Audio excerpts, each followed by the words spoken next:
बोलो जयकारा बोल मेरे श्री गुरु महाराज की जय।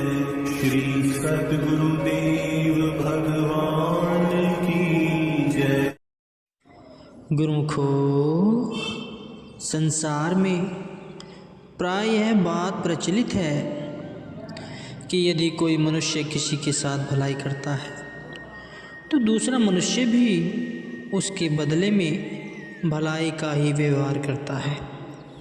उसका यही प्रयत्न होता है कि इस भलाई का बदला मैं कुछ बढ़कर ही दूं।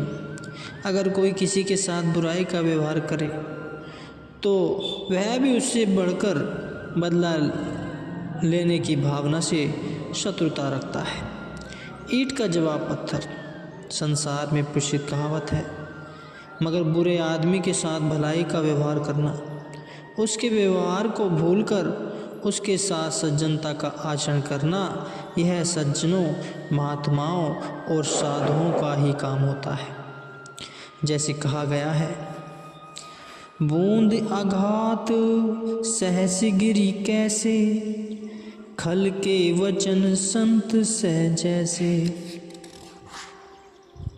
किसी की कठोर वचन एवं अप्रिय आचरण को वही सहन करता है जिसके दिल में तनक भी राग द्वेष न हो। श्री 108 श्री सद्गुरुदेव महाराज जी श्री तीसरी पातशाही जी ने फरमाया है कि परमार्थ पथ पर चलने वाले साधु, महात्मा और भक्तिवान पुरुष का असूल होता है आग का जवाब पानी। कोई इनकी तरफ गुस्से व क्रोध की आग फेंके तो ये उसकी तरफ अपनी वाणी रूपी मीठा और शीतल जल से उलझते हैं। वह मुँह से अपशब्द बोले तो सज्जन उसके कटु वचनों को सहन करके सहनशीलता का प्रमाण प्रदर्शित करते हैं। ऐसे कई प्रमाण साधु महात्माओं व भक्तों के इतिहास के पृष्ठों में पढ़ने सुनने को मिलते हैं। गुरुमुखो, यहाँ हम भगवान विष्णु की सहनशीलता व दीनता का प्रमाण आपके समक्ष प्रस्तुत करते हैं। गुरुमुखो, ध्यान से सुनो। क्षमा बड़न को चाहिए, छोटन को उत्पात, कहा रहीम हरि को घटियो, जो भृगुमारी लात। जब परमपिता परमात्मा ने सृष्टि की रचना की, तब संपूर्ण ब्रह्मांड के कार्य संचालन हेतु 3 देवताओं को निर्धारित किया। ब्रह्मा जी को उत्पत्ति करने का काम सौंपा गया, भगवान विष्णु को पालन पोषण का तथा शिव जी को संहार करने का कार्य सौंपा गया। तभी से ये तीनों देव ब्रह्मा विष्णु महेश अपना अपना कर्तव्य समझ कार्य करते चले आ रहे हैं। किसको कहाँ जन्म देना है यह सोचना ब्रह्मा जी का काम है। पार ब्रह्मानुसार प्रत्येक जीव को भोजन पहुँचाना भगवान विष्णु जी का कार्य है, एवं किसकी कब और किस तरीके से मृत्यु होनी है यह अधिकार शिव जी के हाथ में है। जिस समय सृष्टि की रचना हुई थी उस समय प्रारंभ में यह कहना कठिन था कि इन त्रिदेवों में कौन बड़ा है। उस समय यही समस्या सबके समक्ष थी। कहा जाता है कि इस बात का निर्णय करने के लिए ऋषियों मुनियों व महापुरुषों की एक महासभा आयोजित की गई। उस सभा में किसी ने अपने विचार प्रकट किए कि मेरे विचार अनुसार इन त्रिदेवों में से पैदा करने वाले ब्रह्मा जी बड़े हैं। तब इस पर किसी अन्य ने अपनी अभिव्यक्ति दी कि जीवों का संहार करने वाले शिव जी को ही बड़ा समझना चाहिए, तथा कोई कहने लगा कि जो जीव मात्र का भरण पोषण करते हैं वही विष्णु बड़े हैं। उस समय इन सभा में जितने मुँह उतनी बातें वाली उक्ति अक्षय सत्य चरितार्थ हो रही थी। अत्यधिक वाद विवाद हो तो हुआ, परंतु फिर भी इस विषय समस्या का समाधान न हो सका कि इनमें से कौन बड़ा है। अत्यधिक विचार विमर्श करने के उपरांत महर्षि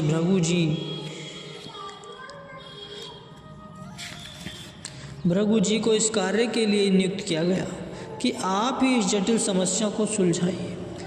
स्मरण रहे कि यह महर्षि भृगु जी वही हैं जिन्होंने ज्योतिष विद्या के प्रसिद्ध ग्रंथ भृगु संहिता की रचना की है। तब इन सब के कहने पर भृगु ऋषि जी ने अपने मन में प्रथम इन तीनों देवताओं के शील स्वभाव की परीक्षा लेने का विचार किया। ऐसा विचार कर महर्षि भृगु जी सर्वप्रथम ब्रह्मलोक में गए। वहाँ पहुँचते ही शोर मचाने लगे। अरे बूढ़े, मालूम होता है तुम्हारा मस्तिष्क संतुलन विकृत हो गया है। जो कहीं सांप पैदा करते हो, कहीं विषैले बिच्छू तथा कहीं शेर, मृग आदि हिंसक पशु। भला ऐसे जानलेवा जानवर पैदा करके तुम्हारे हाथ क्या आता है? ब्रह्मा जी यह सुनकर रोष में भर आए और बोले, देखो भृगु, तुम ब्राह्मण हो, इसी नाते मैं चुप हूँ, अन्यथा तुम्हारे द्वारा कहे जाने वाले इतने कटु वचनों के प्रतिरूप में मैं तुम्हें इसी समय अभिशाप देकर भस्म कर देता। अतः तुम्हारी इसी में कुशलता है कि अब भी अपनी वाणी पर नियंत्रण करो और इसी समय यहाँ से चले जाओ। वहाँ से चलकर भृगु जी कैलाश पर्वत पर गए और जाते ही कहने लगे, वाह रे भोलेनाथ, तुम तो सचमुच ही बगुले भगत हो। कोई अच्छा हो अथवा बुरा, तुम तो हर समय सबके प्राण लेने पर ही तुले रहते हो। जीव मात्र के प्राण हर लेने के बाद भी नेत्र मूंद कर इस प्रकार बैठ जाते हो मानो तुमने कुछ नहीं किया हो। जैसा सुनते थे वैसा प्रत्यक्ष ही देख लिया है। भृगु जी की यह बात सुनकर त्रिपुरारी शिव जी आग बबूला हो गए और त्रिशूल संभालते हुए बोले, महर्षि भृगु, तुम्हें क्या हो गया है जो बोलने तक की भी सभ्यता नहीं है? यहाँ से शीघ्र ही भाग जाओ, नहीं तो मैं अपने त्रिशूल से अभी तुम्हें मार दूंगा। शिव जी से इस प्रकार उग्र बातें सुनकर भृगु जी वहाँ से चल दिए और अब क्षीर सागर की ओर कदम बढ़ाने लगे, जहाँ भगवान विष्णु जी से सैया पर विश्राम कर रहे थे और श्री लक्ष्मी जी उनकी चरण सेवा कर रही थी। भृगु जी वहाँ जाकर द्वारपालों से पूछा, विष्णु जी कहाँ हैं? द्वारपालों ने उत्तर दिया कि वे इस समय आराम कर रहे हैं, इसलिए आप अंदर नहीं जा सकते। परंतु भृगु जी उनके कथन की कुछ परवाह न की और भीतर चले गए।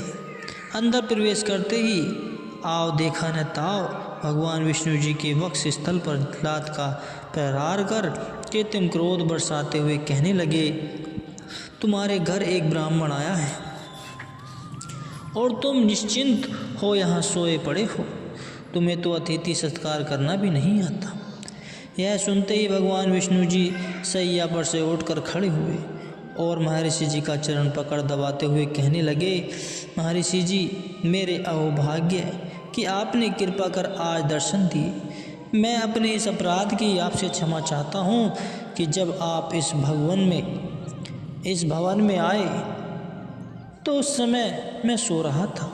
पुनः नम्रता से आप लिपित शब्दों में कहने लगे, मेरी छाती वज्र के समान कठोर है और आपके चरण अति कोमल हैं। कहीं मेरी छाती पर प्रहार करने से आपके चरणों में चोट न आ जाए। महर्षि जी, मुझे क्षमा कर दीजिए। भगवान विष्णु की इस प्रकार की नम्रता, दीनता व सहनशीलता को देखकर महर्षि भृगु जी अति प्रसन्न हुए और भगवान से कहने लगे, हे लक्ष्मीपति, यदि आप चाहते तो मुझे कड़े से कड़ा दंड भी दे सकते थे, परंतु उसकी अपेक्षा आपने मेरे साथ नम्रता से कैसा सुंदर व्यवहार किया।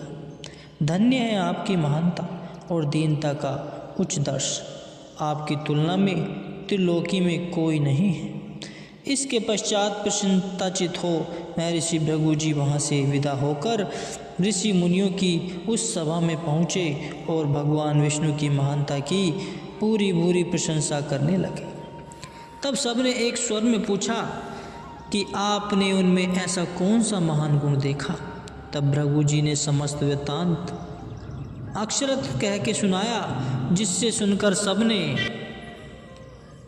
मुक्त हृदय से स्वीकार किया कि वस्तुतः ही इन तीनों देवताओं अर्थात ब्रह्मा विष्णु महेश में से भगवान विष्णु जी का ही पद सबसे ऊंचा व श्रेष्ठ है। संत सत्पुरुषों की वाणी भी इसी वेदांत को स्वीकार करने का कथन करती है। आपस कऊ जो जाने नीचा, सोई गनिए सब ते ऊंचा। संत सत्पुरुषों की वाणियाँ नम्रता व दीनता का पाठ ही पढ़ाती है। दीनता व नम्रता के भीतर स्वयं भगवान विराजमान है। जो भाग्यशाली जीव अपने हृदय में नम्रता व दीनता को भर लेता है, आत्मा का साक्षात्कार लेने में कोई भी मानसिक शत्रु उनके आड़े नहीं आता। संत सत्पुरुषों की दृष्टि में वही जन महान व ऊंचा है और ऐसा व्यक्ति ही अपने जीवन में महानता धारण कर सकता है जो कि अपने हृदय में से मैं मेरी को निकालकर तथा सब कुछ जानता हुआ भी अपने श्रेष्ठ होने का अभिमान न करे। अपने को नादान व अल्पक्ष समझे तभी वह अपने भीतर इन शाश्वत गुणों को भर सकेगा। जिन्होंने भी अपने दर्प व दुधि को मिटाकर अपना जीवन नम्रता से भर लिया है और क्षमा व दया इत्यादि गुणों को अपने हृदय में स्थान दिया है, उनका जीवन ही वास्तव में धन्य कहलाने के योग्य है। ये उत्तम लक्षण प्रभु भक्तों में ही पाए जाते हैं। सतगुरु से मांगू यही मोहि गरीब देहु, दूर बड़प्पन कीजिए नाही करी लेहु। नम्रता में वह दिव्य शक्ति निहित है कि संसार की कोई भी शक्ति उसका बाल बाका नहीं कर सकती। अतएव इन महान गुणों को जीवन में धारण करके संत सद्गुरु के दरबार में नम्रतापूर्वक सेवा करते हुए अपने सही लक्ष्य को प्राप्त करना चाहिए गुरुमुखो।